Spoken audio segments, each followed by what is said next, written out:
support that. So it's been a community, municipal, county, state led emergency, and I've been really pleased to see how well prepared our communities are.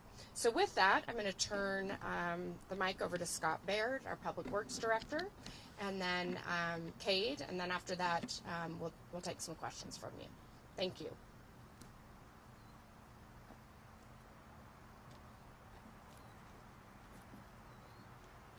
Thank you, Mayor. I'm just going to talk a little bit about kind of the weather forecast and what we're expecting as far as the flows in the creeks over the coming weeks and what we're doing at this location. So right now we've had some of our creeks that are lower elevation watersheds already kind of reach their peak and are starting to subside, like Immigration Creek, for example. But our larger watersheds and our higher watersheds, like Big and Little Cottonwood Creek and Mill Creek and City Creek, are just reaching their peaks right now, and we expect Big and Little Cottonwood Creek to reach their peaks in the coming weeks, and especially into June. Little Cottonwood is the highest elevation watershed, and so we expect that to be the last creek to reach its highest flows. Right now, the weather that we're having and the temperatures we're having are really ideal for snowmelt runoff. These temperatures in the low 80s right now, they have all of the creeks flowing really well. And the creeks are flowing high, which means we're melting a lot of snow and bringing the snow down, but it's at a rate that we can manage. And so the last week that we've had and the coming forecast for the coming week kind of show those same temperatures, as well as partly cloudy skies, which put the brakes on the runoff as well. And if this continues, that would be very helpful in getting a lot of snow down at a safe rate that we can manage. If we start to see temperatures forecasts go up into the 90s and a higher, then there's still enough snow in the mountains that we could still have flood flows and peak those creeks out at levels that are more difficult to manage. The reason we have Wheeler Farm as our base of operations, there's a few different reasons. First of all, it's a location where we have area that we can spread out and then deploy equipment, and we have a facility here where our employees can meet and grab a bite to eat if they need to eat during their long shifts. We have a trailer that we can have meetings. We have Wi-Fi access. We also at Wheeler Farm have a room that we can stage equipment, materials, sandbags if we need to, that could be quickly deployed. It's close to freeway access. Little Cottonwood Creek is right here at Wheeler Farm, and it's also close to our other creeks. So it's a centralized location in the valley. And so if we start getting into those flood flow times, what we would do is start to activate those 12-hour shifts, 6 a.m. to 6 p.m., 6 p.m. to 6 a.m., and we would have daily briefings with all of those crews and employees that are going out on the creeks to clear debris, to respond to problems, and they're able to come back here and get the resources they need. And so that's what those really high flows is what would activate this base of operations into full activated mode. And now Kate is going to talk a little bit more about what our crews do out in the field and out on the creeks. So turn the time over to Kate.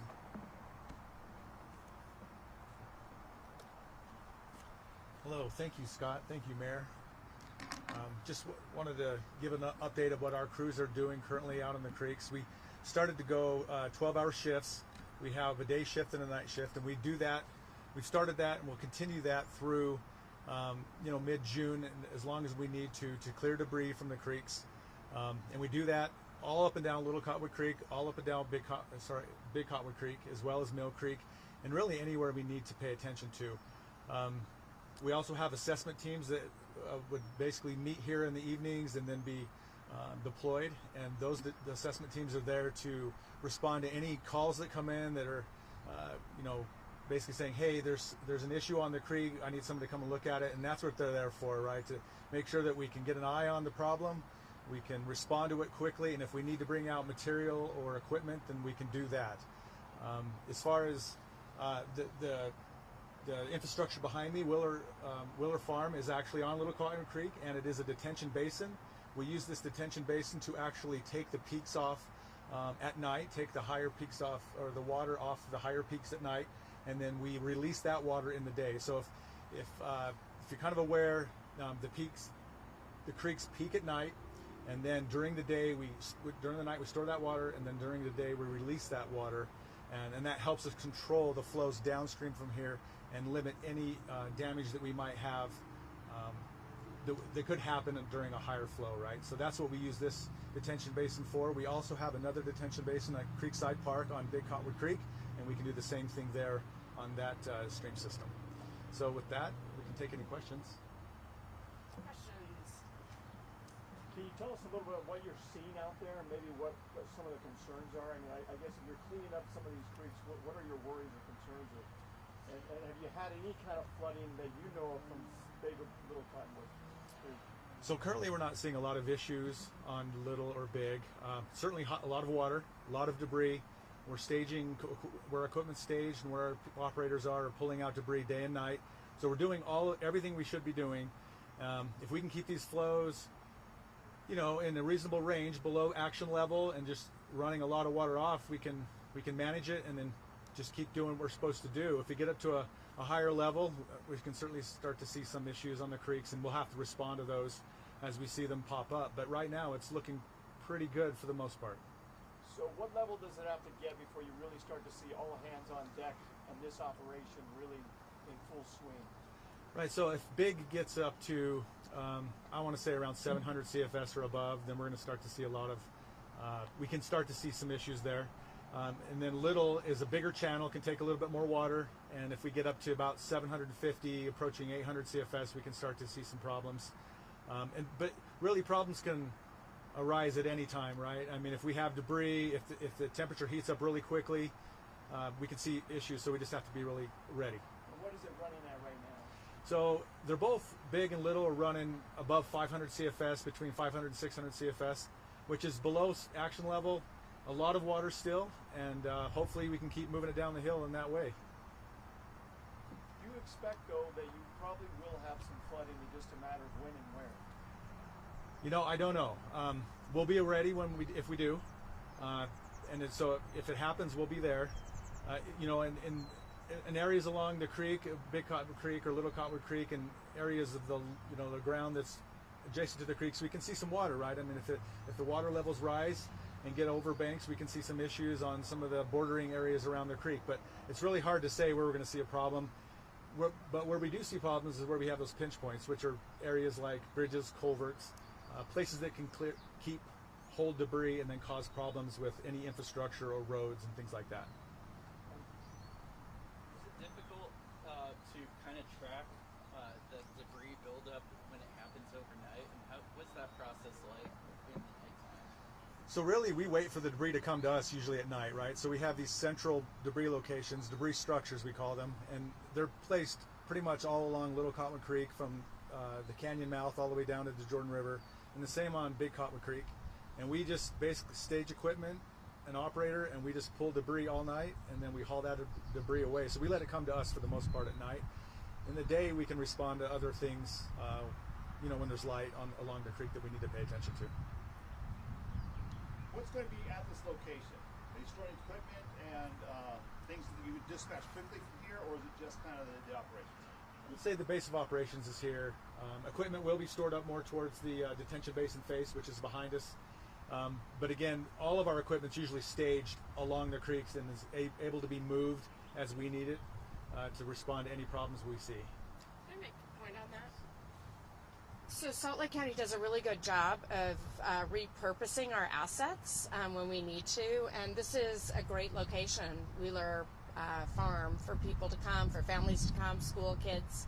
It's open, it's running, and we were able to find this section of the park so that we wouldn't have the impact on people who are, coming in to enjoy Wheeler Park, or Wheeler Farm rather, for its primary purpose. I mean, you saw during COVID, we repurposed our Salt Palace, and we were giving vaccines out at that location. So this is another opportunity for us. Salt Lake County owns this property, operates Wheeler Farm, and we're able to set up this command center here, and it will be quite busy, we expect, in a few weeks, and wanted to get up and running before things turn.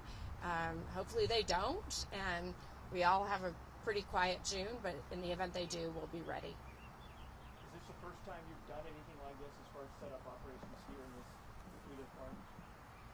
Yeah, this is the first time we set up a base of operations to this level. We've done it in the past, and we've used pavilions, and we've met in this location, but this is the first time we've staged it before we got into heavy runoff. Going back to this being a retention basin, does that mean that there could be flooding here, kind of like Sugar House Park? Well, it certainly will. It will hold water behind the dam face, right? So you'll see that type of thing. But as far as the park, the other parks are a little bit different because you actually have a park area that's down where water's being held. And this one's a little different because it's more of like the creek bed, and it looks like an empty lake kind of, or a lake bed, when it's not full of water, and then there's a wetland area to it. So it won't hold water in the same way that you had it at, maybe have it at Creekside Park or Sugar House Park. It'll look a little different.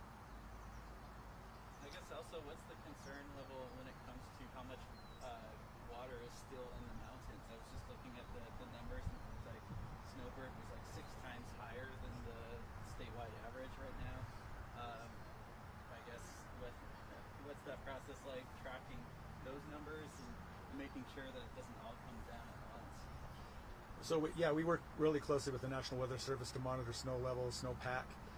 We also take our own snow measurements up Big Cottonwood Creek, Little Cottonwood Creek as well, and we just pay attention to it, right? And we make sure that we can kind of understand how many inches are melting off per day, and just be able to respond if we need to. If we can keep about 1 inch of melt per day, then we can stay in a manageable level. If it gets higher than that, up to 2 or 3 inches per day, we can have a problem.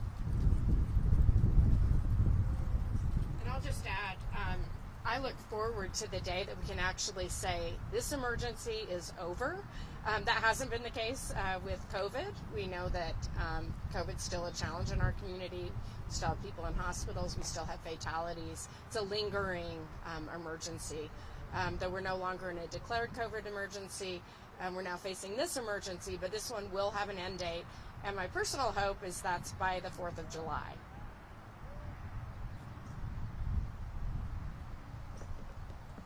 Is that going to happen? Okay. I hope 4th of July we'll be past it, but it remains to be seen. There's certainly going to be a lot of water in the creeks for a while, so Jordan River will be flowing high for a good part of July and into August. Okay, and we're going to head over. I'm going to get a quick tour of the detention basin. First, you're going to take a look if you'd like. If anyone wants to walk over with us, you're free to shadow us. Thank you so much.